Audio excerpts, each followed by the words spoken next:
What's up, everybody? Welcome to BioS3 Raw TV. Protein bars. Protein bars are usually a hot topic now. There's so many different things on the market, and it's gone from like protein bars to like fitness bars, which is like, it's not necessarily a protein bar per se, but they're different macros. Some of them are higher in carbs, some of them are lower in carbs. I think there's keto bars out now and shit like that. But usually I get like, Jerry, what kind of bar do you like? And I'm like bar like I go out drinking? You know, ultimately, because it doesn't dawn on me. I don't say protein bars. People ask what kind of bar I like, and I'm like, I don't go to bars. They're like, no, what kind of protein bars do you like? And I'll be honest with you, I really don't like many of them on the market. I go with more of the health bars now, and the macros are pretty much almost the same on these health bars. Like I eat this one hemp bar that you guys have seen in my vlogs and stuff and see it on Instagram. But as far as like the protein bars, the bodybuilding bars, I stopped eating them a long time ago. And I think that, you know, back then it was just a quick source of food, quick source of nutrition, easy on the go type stuff. And then I noticed like certain bars would upset my stomach, and then we had that whole fallout thing with that company called the Detour bar, which back in the day, the Detour bar tasted like a Snickers, right? Well, you couldn't buy these things because they were back ordered. People were buying cases at a time. I couldn't get my hands on them. This is probably back in 2004 or something like that, maybe even earlier than that. And finally, all of a sudden, I could get them. And I was like, okay, cool. So I bought one, right? Tried it. It tastes like a Snickers bar. Like, this is the best bar ever. It had like X amount of protein and stuff in it. As it turned out, the macros were not correct on it. The company had kind of fudged the label. And I don't even know if they're still in the market anymore, but they had fudged the label. When they revamped the bar and put out what was really supposed to be in it, it didn't taste as good, and they didn't do as well. So basically, it was like one of these kind of bait and switch tactics, and they made whatever money they could. And I think they were on the market for a while. They had one that tastes like Almond Joy, one that was like Snickers. They had different ones, but they never really lived up to like that first bar they came out with that was like, it was loaded with sugar. Anyways, so the other day I was talking to an individual. We were talking about like what's in the bars. Because he's like, well, they're just food. What's the difference between a bar and a shake or a bar? And I'm like, okay, first of all, if you go look at the shake, you're going to see how many ingredients are in there. We're going to go over this bar right here. I got this one this weekend when I was at an NPC show this weekend. I was one of the sponsors. Now, I'm not dogging any company out there, and we're not telling you not to use the products. What I'm telling you is to be aware of what you put in your body. The older I get, the more I'm aware of what is going into my body, whether it's good, bad, ugly, whether it's hard for me to digest, etc., all of that stuff. I pay more attention now as I get older. Not only am I more in tune with my body, but I'm more worried about how they affect my body long term than just the short term of getting the calories in. So this one was a weight gainer bar. It's the Jelly Donut Crunch, which I guess is a new flavor for Metrics or whatever.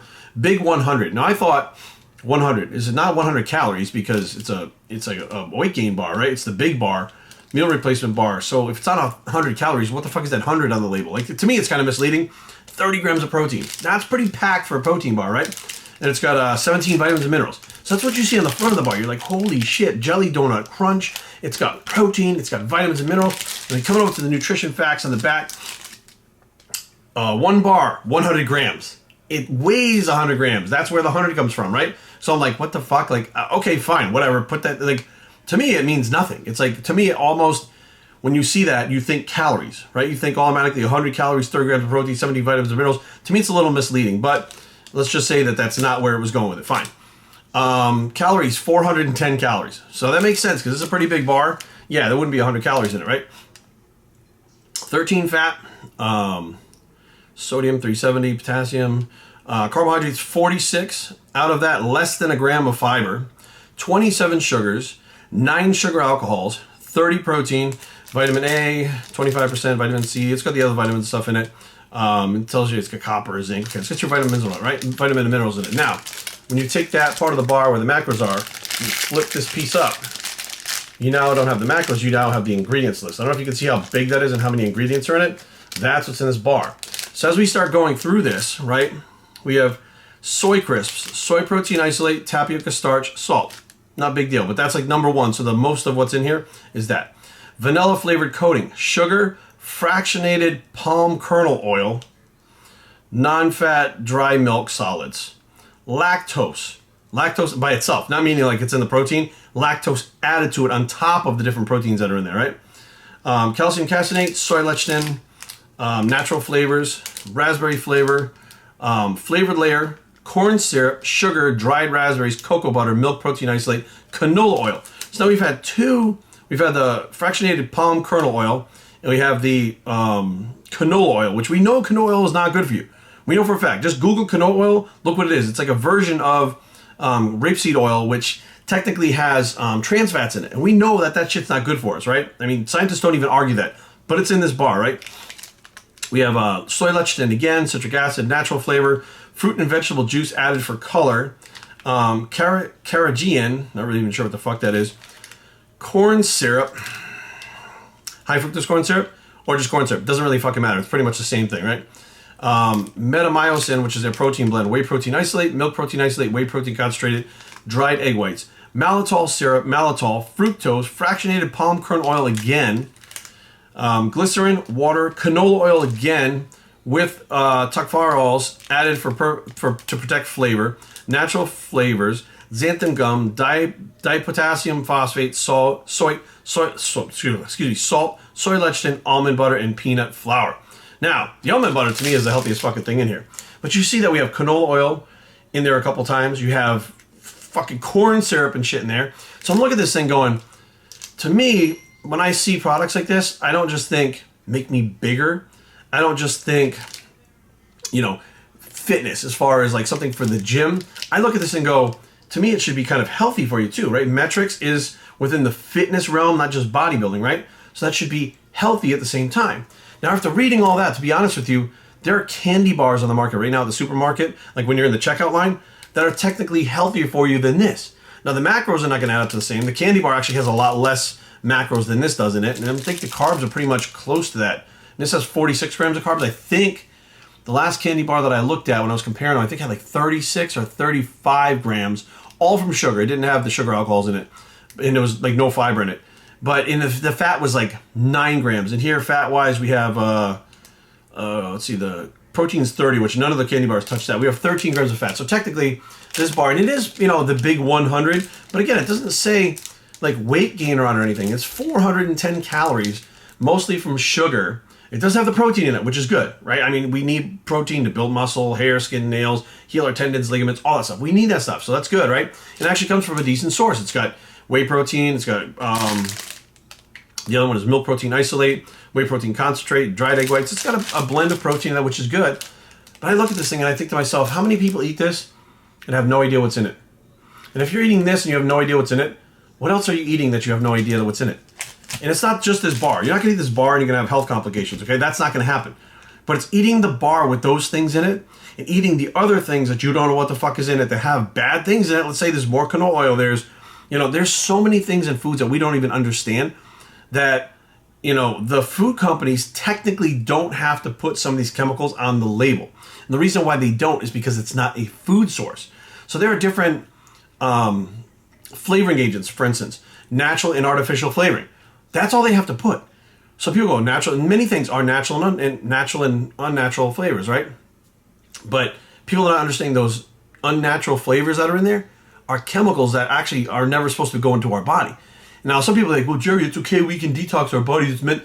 This is true. But when you're putting stuff in your body on a consistent basis, not just from a bar, but the other things, you're compounding the effects of those bad things that require your body to work harder. And when your body's working harder, people don't get this, right? When your body's trying to heal, when your body's detoxing itself, and I don't mean you go out and do a detox. I mean, your body detoxes itself consistently all the time. It's constantly flushing itself out. It's constantly making sure that your blood is clean. It's constantly making sure that homeostasis is pretty much going to be right on, unless your body really trying to throw that shit all over the place.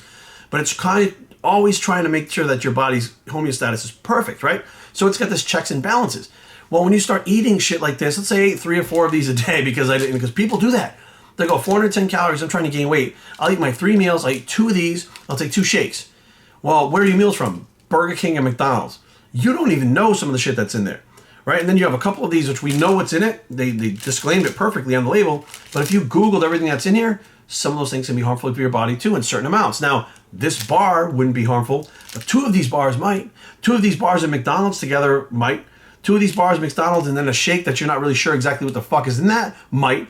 And I don't mean you eat this 1 bar and you drop that. I mean, over time, you're ingesting these foods that are technically like, you know, canola oil, which is considered a food, but we know it's bad for you. Like scientists tell you, it's bad, do not consume it. But they put it in here anyways. And why they put it in, it changes the taste of these bars. It makes the bars taste good.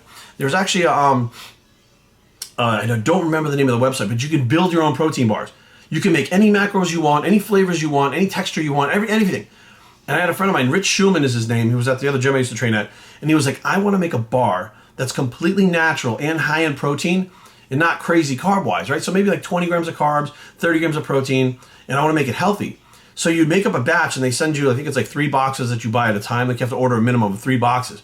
And he would get the bars and open it and the fucking bar would crumble in his hands. It would just fall apart because it didn't have those oils and solids and shit that stick it together to make it sticky. So what he did was make another batch with all the unhealthy shit and it came and the bar was fine. So he said, well, let me make another batch. I'm going to try to change this formula again and I'm going to try to make the healthier bar again. And it came and it was like, okay, I got it to stick together by using minute amounts of these. But when he bit into it, it didn't taste right. You still have to raise those unhealthy things to get it to taste right. And that is part of the problem. They're putting things in these bars that eating one bar is not going to hurt you. But over time, especially the older you are, people don't even understand this. The older you are, the harder your body has, the harder time your body has fighting back from anything. Like, you know, a perfect example, and people don't even, you know, most people know this, but they don't even understand it. If I fall and break my hip right now, fuck, I broke my hip. I got to go to the hospital. They're going to fucking, I don't know if they put me in a hip cast or what the fuck they do. Maybe they do a surgery or whatever. I'll take 6 months to heal or whatever. I'll be okay. Now, if I'm 70 years old and I fall and break a hip, I'm probably going to die. Like, you're not going to fucking come back for that. You know, you fall and break your back at 20 years old, you're probably going to recover from that. You break your back at fucking 65, you're probably going to die from that. The body can't rebound when you're getting older. And what people don't understand is we're seeing things now like, look, Flex Wheeler, okay, Flex had to have his leg amputated, kidney transplant. Now, he did have a disease that, you know, forced the kidney transplant, but, you know, his body wasn't working properly the older he gets with that leg. Phil Hernon, one of my very close friends, mentors, and idols from when I was a teenager, now has kidney transplant he needs, and on top of it, a liver transplant. He needs both at the same time. And Phil's favorite thing to say now, because Phil has had his eyes open, right? Phil understands what's going on. He speaks from the heart. He tells the truth about it all the time. He says it's not a matter of if your body breaks down, but when it breaks down. And if you're not taking care of your body, I'm adding this to it. If you're not taking care of your body consistently, it doesn't heal right. It doesn't heal properly. It doesn't heal fast enough. You have things happen over and over again that compound until you are in a spot where you're fucking not able to heal, and that sucks. All because you don't really know what the fuck you're putting in your body. So my thing is, hey guys, listen, you want to fucking eat the Big Wonder Bar? That's cool. They probably taste great. I'm not going to eat it, but it probably tastes amazing. That's cool. Get your calories in. I get it. You know what I mean? I was 20 years old at 1.2. But at least don't be ignorant. At least be aware of what you're putting in your body so that if you're eating this bar, you're like, I want that bar. Well, maybe you skip the McDonald's and just have the bar today. Like, you minimize it to make sure that your body's not getting bombarded from so many angles that it can't fight back. Once your body gets in the state that it can't fight back, you are fucked, and you don't understand that because it hasn't happened to you yet. You know what I mean? My best thing that I came up with in the last probably 2 years, my favorite thing, my best thing is talking to older people.